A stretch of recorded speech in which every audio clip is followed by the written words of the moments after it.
Every soul that has brushed against yours has carried a message. And if you miss it, you may spend a lifetime searching for something you've already been given. Sometimes the most extraordinary truths in life arrive wearing the plainest clothes. The most profound changes in our hearts come not from grand events or dramatic moments, but from small, almost invisible encounters. Moments so ordinary that at first they seem like nothing at all. You see, the world has a way of speaking to us, but it rarely uses a loud voice. It whispers through people, through a stranger's glance, through a sentence overheard at a cafe, through the gentle touch of a hand on your shoulder when you didn't even realize you needed comfort. Life sends us messengers, but most of us are too busy, too distracted, or too skeptical to notice them. I know that every person who enters your life is carrying something for you. It may be a piece of wisdom, a truth you have avoided, a question that stirs your soul, or even a warning to keep you from straying off the path that is truly yours. They don't always look like sages. In fact, they almost never do.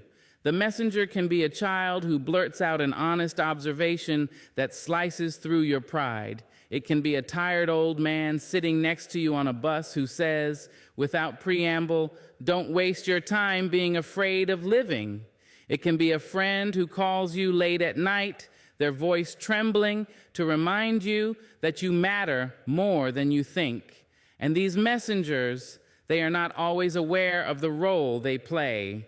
Often, they will speak or act without knowing that they have just shifted something deep inside of you. They might not even remember the moment themselves, but you will. You will carry it with you for years, sometimes forever. There was a woman I met once, just briefly, while waiting in a long line at a bookstore. I remember being impatient that day, frustrated that the line was moving so slowly.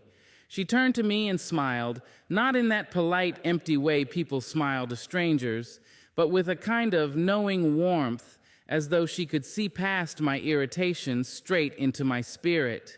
She said, "Isn't it something? How many stories are all around us, just waiting to be heard?" That was all, just one sentence. But I left that bookstore realizing I had been so focused on getting through the line that I had forgotten to be present in it. I started noticing the faces around me, the snippets of conversations, the details in people's expressions. It awakened something in me, a curiosity, a reverence for the lives unfolding quietly beside mine. The thing about messengers is that their message often comes exactly when we need it most, even if we don't realize we need it. Sometimes you will feel the weight of it instantly. It will strike you like a bolt of lightning. Other times, the message will be like a seed, planted quietly, unnoticed until it begins to grow months or even years later. That's the beauty of divine timing. The message never arrives early, never arrives late. It arrives in the perfect moment, though we may only recognize its perfection in hindsight. Now, here's the part most people miss. The message is not always sweet. Some messages sting, some shake you to your core. Sometimes the messenger delivers a truth that your pride rejects, your ego resists, your heart wants to hide from. You may even dislike the person who brings it. But later, sometimes much later, you will see that they were right. You will understand that their role was not to please you, but to awaken you. It is also worth remembering that not all messengers remain in your life. Some will pass through in an instant, like a breeze carrying a scent you can't quite name. You will never know their full story. You will never see them again. But what they gave you is yours to keep. They came for that single purpose, and once their work was done, they moved on, just as you have been a messenger for others without realizing it. Because here's the other truth. You are not just the receiver of messages. You are also the deliverer. You have spoken sentences that have stayed with someone for years. You have acted in ways that shifted another person's life, even if you will never know it. A kind word to someone on the edge of giving up. An honest question that made a friend rethink their choices. A piece of advice that planted hope in someone's heart. You might have thought it was nothing, but it was everything. And so, it is wise to treat every interaction as sacred. You never know when you are speaking to someone who has been praying for a sign. You never know when the cashier ringing up your groceries has been carrying a silent grief, and your smile is the first moment of gentleness they felt all day. You never know when the neighbor you greet absent-mindedly has been longing for someone, anyone, to acknowledge that they exist. I have come to believe that recognizing a messenger is not a matter of luck. It is a matter of attention. You have to slow down enough to really see people, to really listen. You have to move through the world with the belief that life is speaking to you through others. And when you begin to live that way, you will start to see patterns, connections, and meaning everywhere. The words of a friend will answer a question you never asked aloud. The advice from a stranger will feel as though it was pulled from your own private thoughts. You will feel less alone because you will know that life is, in its mysterious way, in constant conversation with you. Sometimes the messenger will not even speak. Sometimes the message is in the way they live. You watch them handle hardship with grace, and you learn resilience. You see the joy they carry in the simplest things, and you remember how to be grateful. You witness their courage in taking risks, and you find the bravery to take your own. Not every message needs words. Some messages are a living example of what is possible. I think of a man I once saw dancing alone in a park. No music, no audience, no performance, just movement for the sake of joy. I never spoke to him. I don't know his name, but I remember thinking, if he can choose joy so freely, so can I. That was a message delivered without a single word. And so the next time someone crosses your path, even if only for a fleeting moment, don't rush past it. Don't assume it's random. Ask yourself, what is the message here? What is life trying to tell me through this person? The answer might not be immediate. It may come later, in the quiet of your own thoughts. But it will come. Messengers are everywhere. They move through our lives like threads in a tapestry we cannot yet see the full design of. Some are bright and beautiful. Others are dark and challenging, but all are necessary. And once you start to notice them, once you begin to truly honor the role they play, you will walk through life differently. You will speak with more intention. You will listen with more reverence. You will understand that every encounter, no matter how brief, holds within it the possibility to change everything. There is a truth that takes time to understand and even more time to accept. The people in your life are not just companions, not just passing faces. They are mirrors, reflecting you back to yourself in ways both beautiful and uncomfortable. When you look into a mirror, it shows you your image exactly as it is in that moment. It doesn't flatter you, and it doesn't lie. It simply reflects what is already there. People do the same. Every relationship, every conversation, every reaction you have to another human being is, in some way, a reflection of what lives within you. There are those who will reflect your beauty, the kindness in your heart, the generosity of your spirit, the light you bring into a room. Being with them feels warm, affirming, safe.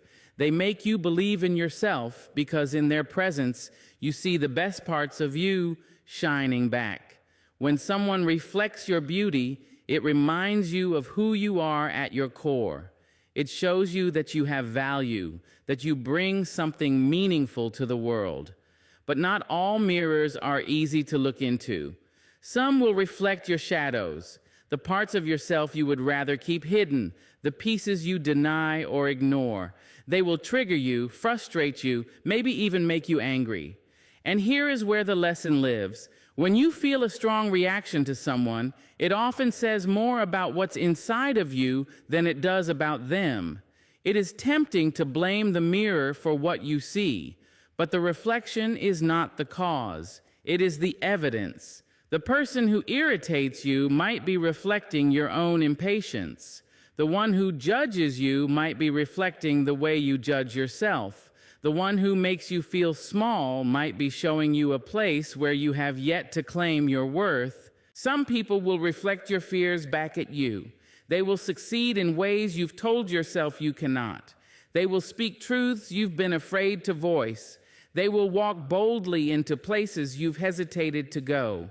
And instead of inspiring you, your first instinct may be to resent them. That is the mirror, too. It is showing you the distance between the life you have and the life you know you are capable of living. But mirrors are not placed in our lives to shame us. They are placed to awaken us.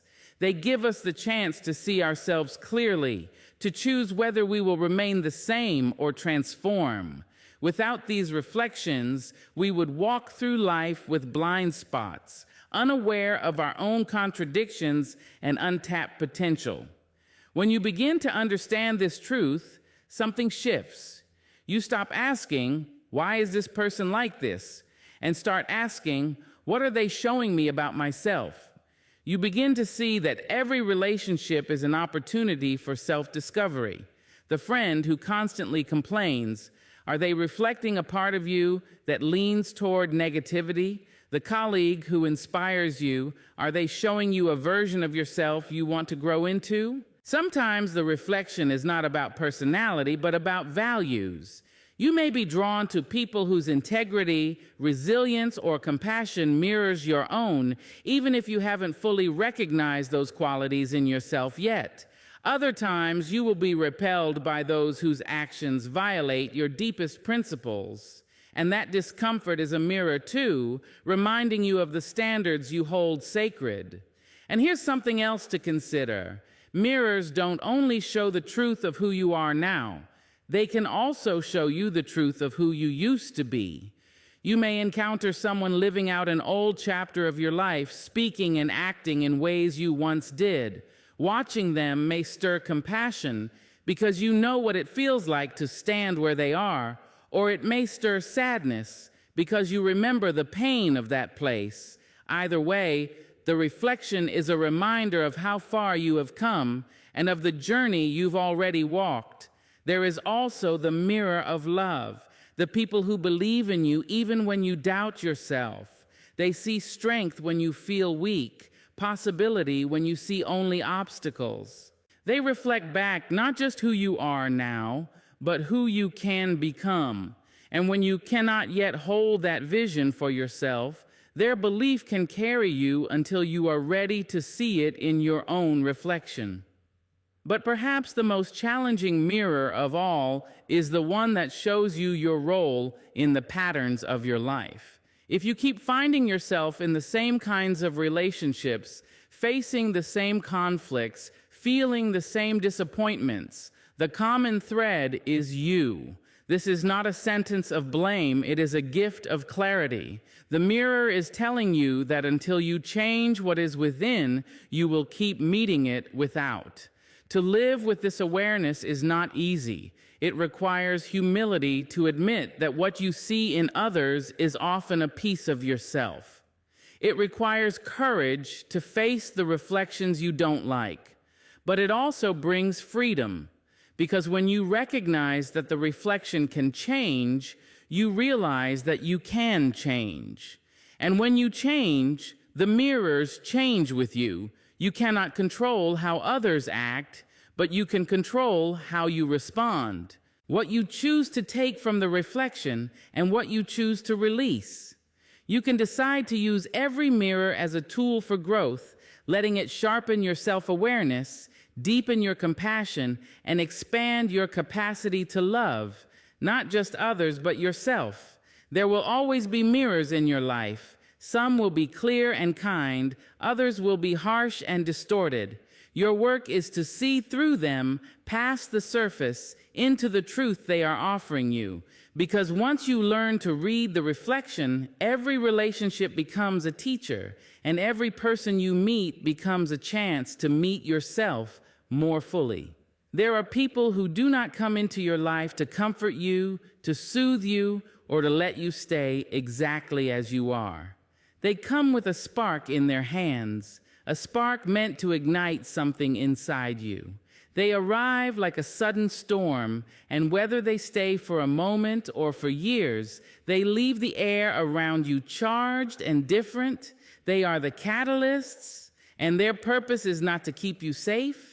It is to push you into the life you were meant to live. Catalysts are rarely gentle. They disrupt, they shake. They wake you from the soft, warm bed of your comfort zone and point you toward a horizon you didn't think you could reach. You may not like them at first. You may even resist them with every fiber of your being. But that resistance is the very sign that change is near. Sometimes a catalyst is a person whose courage embarrasses you into action. You watch them step into opportunities without hesitation while you have been standing still, waiting for the right moment. Seeing them leap forces you to question why you've been hesitating. You realize that the right moment is rarely given. It is claimed. Other times, a catalyst is the one who challenges your excuses. They will not nod politely when you explain why you haven't pursued your dream or why you keep tolerating a situation that drains you. They will look you in the eye and ask, "But what if you stopped waiting? What if you stopped settling?" And suddenly your excuses feel thin, fragile, unable to hold the weight of your own truth. Catalysts are not always friends. They can be rivals, competitors, or even people who frustrate you deeply.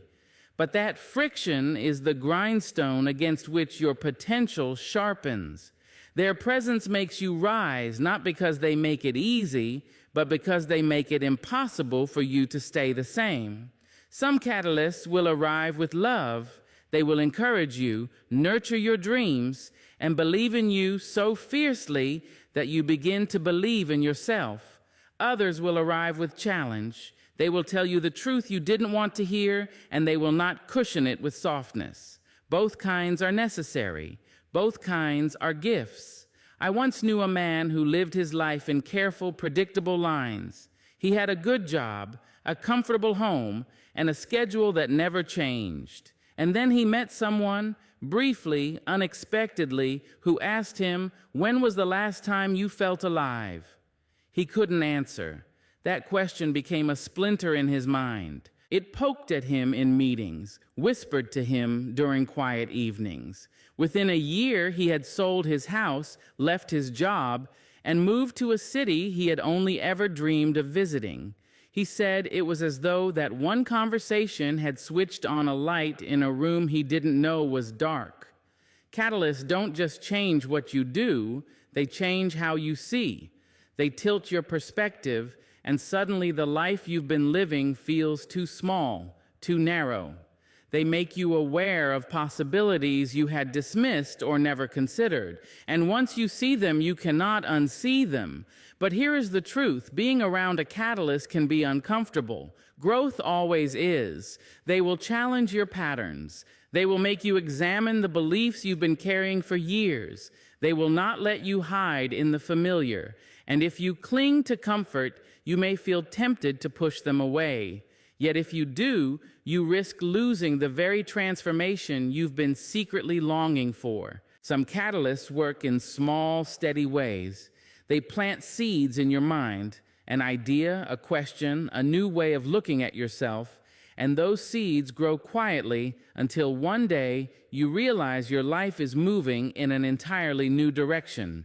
Others bring the change like a tidal wave, sweeping away what no longer serves you and forcing you to start fresh. Both are powerful. Both are sacred. Sometimes a catalyst is not a single person, but a series of people, each pushing you one step closer to your next chapter. One introduces you to a new way of thinking. Another opens a door to an opportunity. Another shows you what's possible by living it themselves. Together, they form the chain reaction that propels you forward. And just as others have been catalysts for you, you have been a catalyst for others. You may have inspired someone without knowing it, simply by living authentically. You may have spoken a sentence that replayed in someone's mind until they finally made a change. You may have challenged someone to see their worth when they had forgotten it. Being a catalyst is not about forcing people to change. It's about being the spark that shows them they can. It is important to understand that catalysts are not meant to stay forever. Their purpose is transformation, and transformation is a process with its own seasons.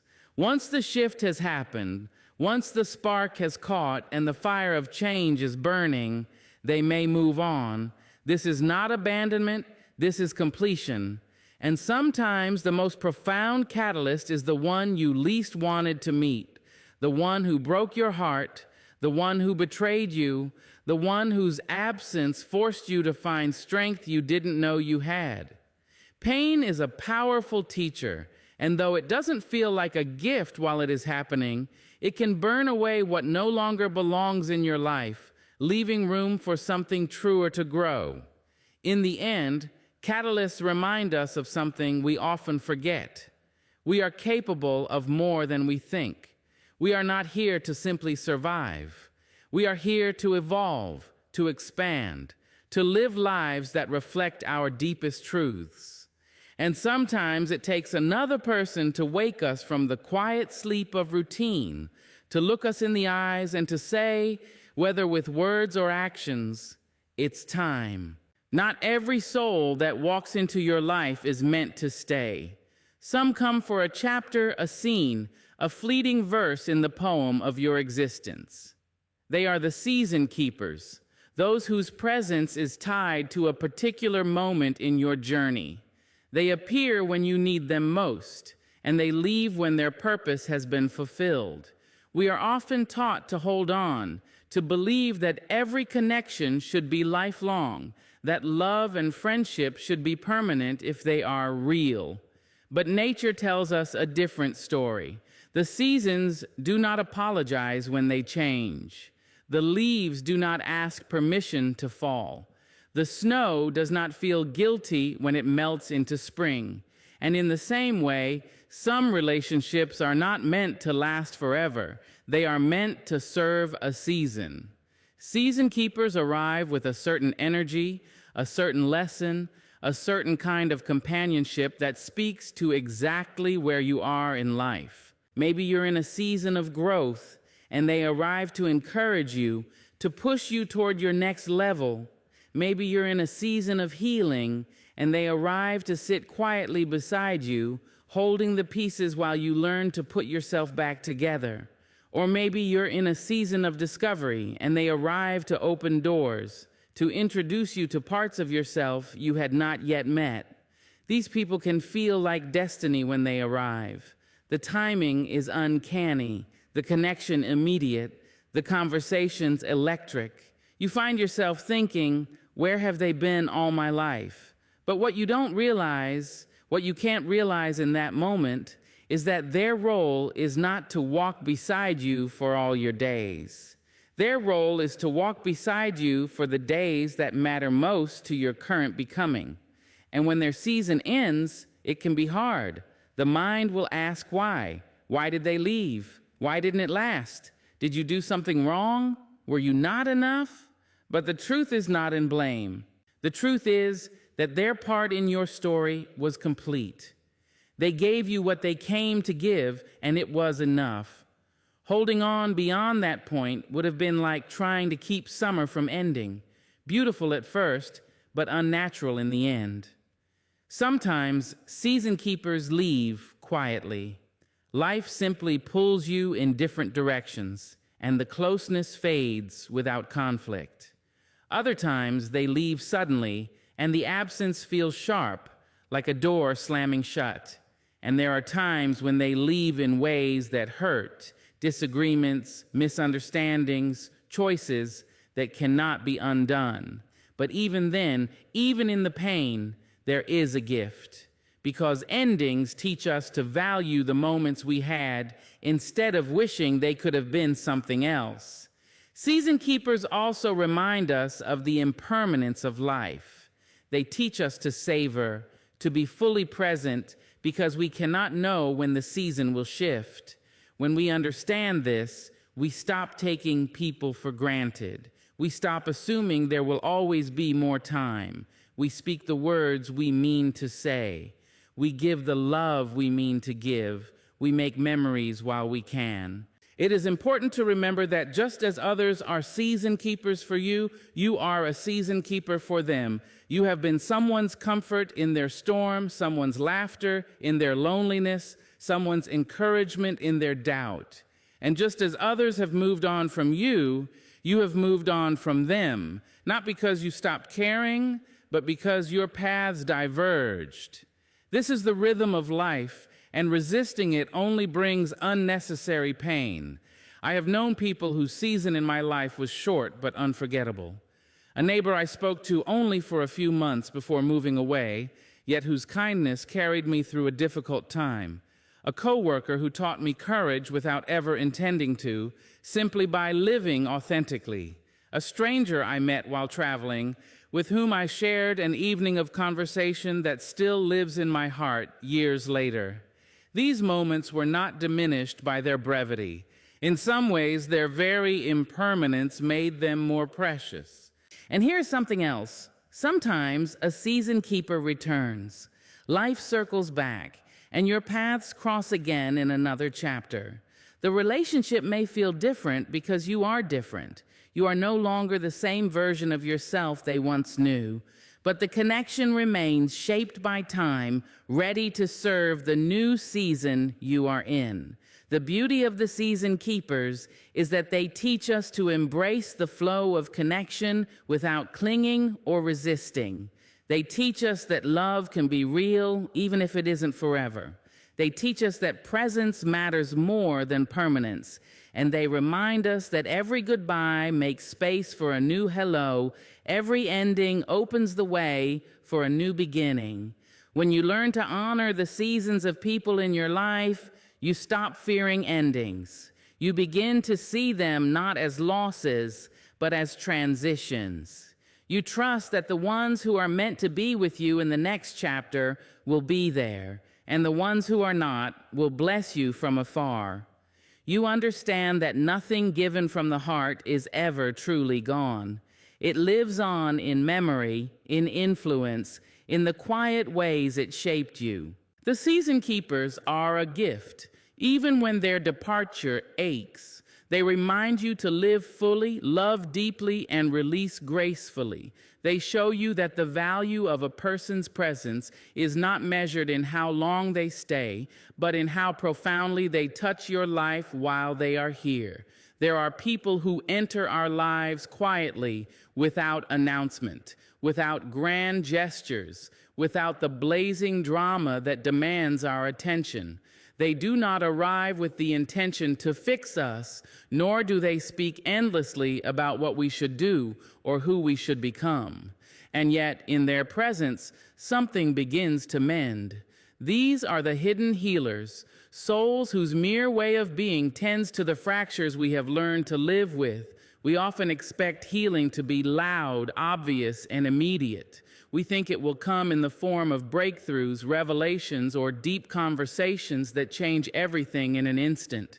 But true healing, the kind that reaches into the marrow of who we are, often comes quietly. It comes in the softness of consistency, the warmth of safety, the gentleness of someone who allows you to exist exactly as you are without demand or condition. Hidden healers may not even realize what they are doing. They are simply themselves. Kind in a way that does not ask for recognition, patient in a way that makes you feel unhurried, genuine in a way that allows you to lower your guard. Around them, you begin to exhale without realizing you've been holding your breath.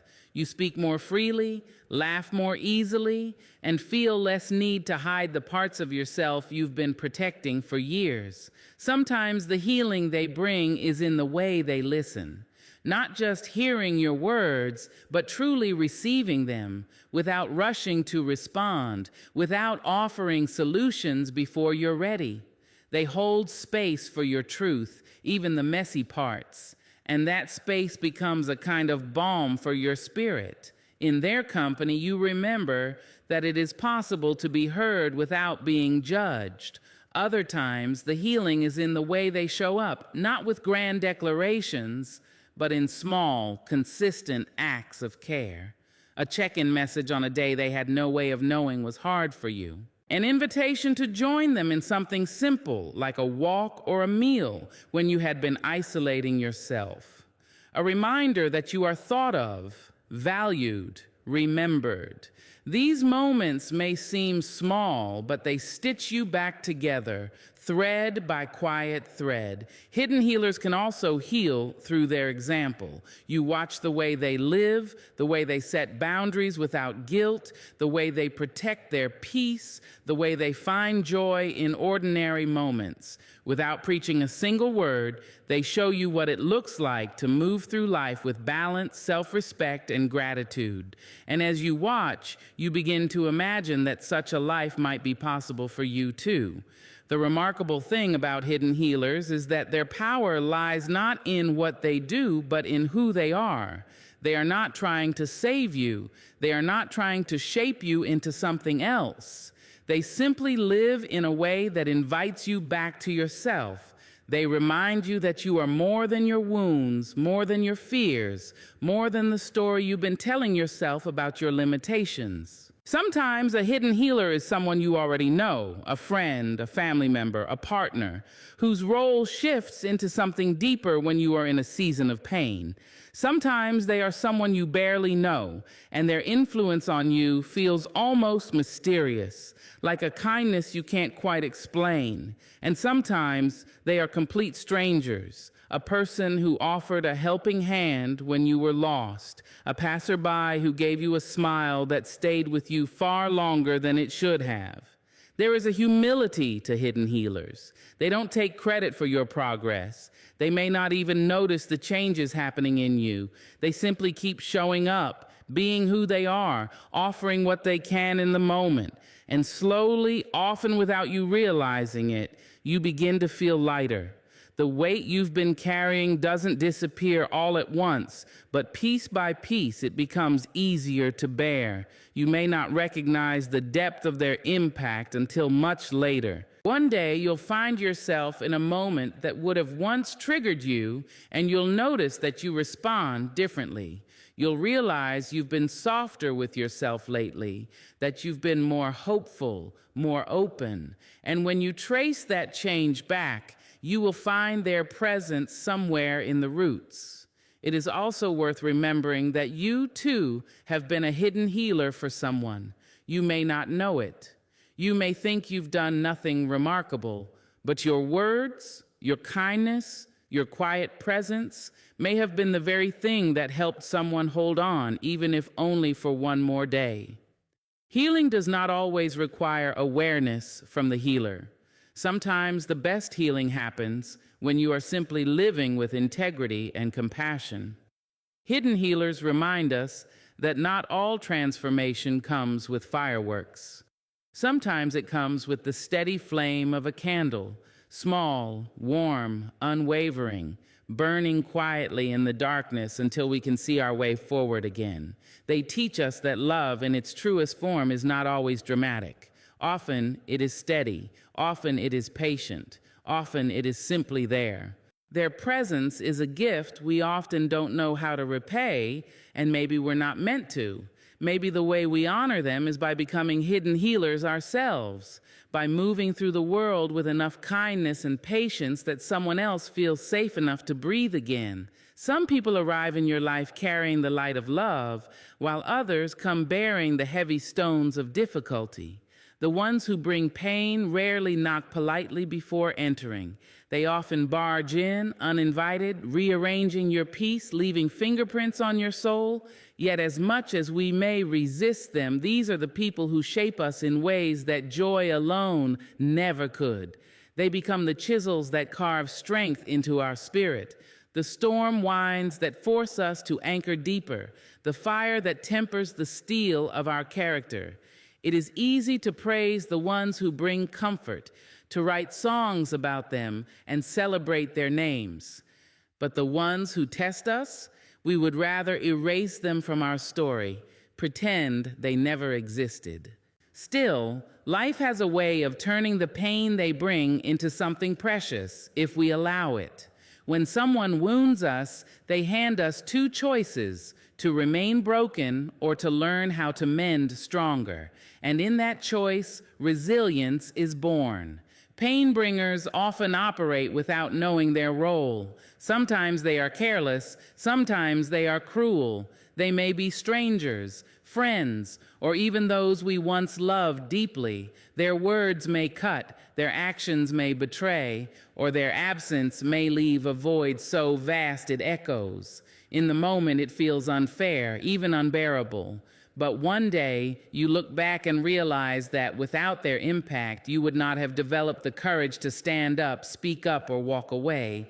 They were the unwelcome teacher who taught you the language of endurance. Resilience is not a gift you are handed. It is a muscle built through trial. Think about the tree that grows in a windy field. The constant push and pull of the wind forces its roots to grow stronger, deeper, so that it can stand tall despite the storms. In the same way, those who challenge your peace force you to find an inner steadiness that can't be shaken. Without their tests, you might never discover how deeply you can bend without breaking. At first, the lessons from pain bringers feel like curses. You may lose sleep replaying their words in your mind, asking why it had to happen to you. But in time, the answer comes, because you were ready to grow in ways comfort would never require. They pulled you out of the shallow end and threw you into the deep, and you learned how to swim. They shut doors in your face, and you learned how to build your own. They doubted you, and you learned how to believe in yourself louder than their disbelief. Some of the greatest leaders, healers, and visionaries did not rise because life was kind to them. They rose because life was relentless, and so they had to be relentless too. Behind their wisdom is a history of wounds. Behind their calm is a past of chaos. Behind their compassion is an understanding of what it feels like to be hurt. That understanding was not gifted by the gentle, it was forged by the harsh.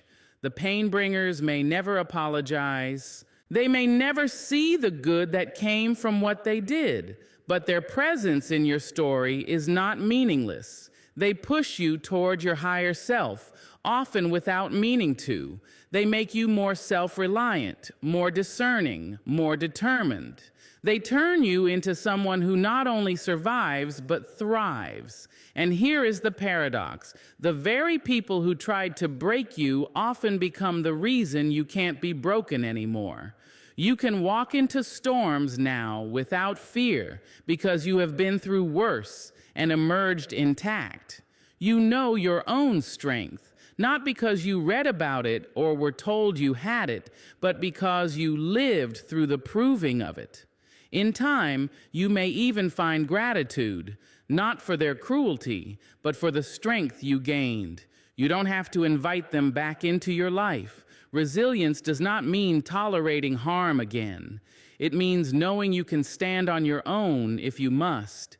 It means trusting yourself to navigate whatever comes next, knowing you've done it before. So when the pain bringers arrive, remember this: they are not here by chance. They are here to force you into your own becoming. You don't have to thank them. You don't even have to like them. But you can claim the gift they leave behind, the unshakable resilience that will serve you long after they are gone. There are certain connections in life that feel less like chance and more like destiny. They are rare, but when they appear, they carry a depth and weight that time cannot erode. These are not just friendships or relationships in the ordinary sense. They are soul-level bonds, the kind where you can go months without speaking, yet the moment you reconnect, it feels as though no time has passed. The kind where presence is enough, where silence is not awkward but sacred. The kind where you know, without needing to explain, that you are understood. Sacred connections are not built in the rush of infatuation or the convenience of proximity. They are forged in shared truths, mutual respect, and a recognition of something familiar in the other person, as if you've known them far longer than your first meeting. They may enter your life in unexpected ways. A stranger sitting next to you on a plane, a coworker you were simply assigned to work with, a friend of a friend at a gathering. Yet from the beginning, something about them feels like home. The beauty of these bonds lies not in their constant presence, but in their unwavering depth. Life will pull you into different seasons, different cities, even different worlds. But sacred connections are not threatened by distance or time. You can drift apart and still be anchored to each other in a way that defies logic. There is a silent agreement. No matter where life takes us, the thread remains unbroken. What makes them sacred is the way they see you, not the version you present to the world, polished and practiced, but the unfiltered you. They see your light without being blinded by it, and your shadows without being afraid of them. They accept you when you're strong, and they stand by you when you're struggling. They hold your secrets without judgment and your dreams without jealousy. In their presence, you don't have to earn your place. You simply belong. Sacred connections also call you higher. They are not the people who let you shrink to fit comfort. They are the ones who challenge you when you doubt yourself, who remind you of your worth when you forget it. They don't rescue you from every hardship, but they walk beside you so you never face it alone. When you falter, they hold the vision of who you truly are until you can see it again for yourself. There is also a deep trust in these relationships. You don't have to monitor your words, measure your vulnerability, or question their loyalty. You know, without needing proof, that they are in your corner. That trust becomes a refuge in a world where people often wear masks, where intentions are sometimes unclear. With them, the walls come down, and you can exhale fully. Sacred connections are also marked by an ease that doesn't require constant tending. You don't have to perform to keep them interested, nor do you have to chase to keep them close. They are not bound to you by obligation, but by a mutual recognition that what you share is rare and worth keeping. Even when life demands your attention elsewhere, the bond remains steady, like a lighthouse in the distance, always there, always guiding you home. The presence of such connections changes the way you move through life.